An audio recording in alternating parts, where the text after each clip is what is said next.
Nedelja.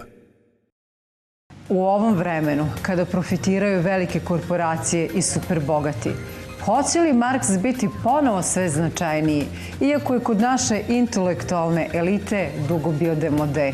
Ono što je mnogo bitnije reći jeste da ne bi bilo dobro da ponovo krenemo sa Marksom i Engelsom, jer marksizam ima jednu elementarnu pogrešku.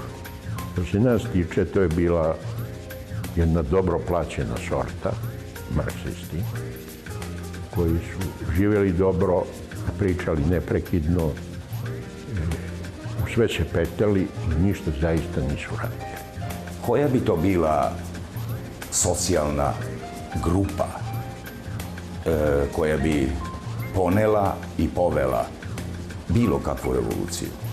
Kad se razmišlja danas o Marksu, obično se misli da je on stvar nekakve prošlosti, međutim, upravo primjer Kine govori suprotno. Mi zaboravljamo opet, već i kad se priča o komunizmu, tu se postavi jedna ovako otprilike vrlo bezobrazna, ona je efikasna, ali bezobrazna jednačina, Marks jednako Staljin jednako Gulag.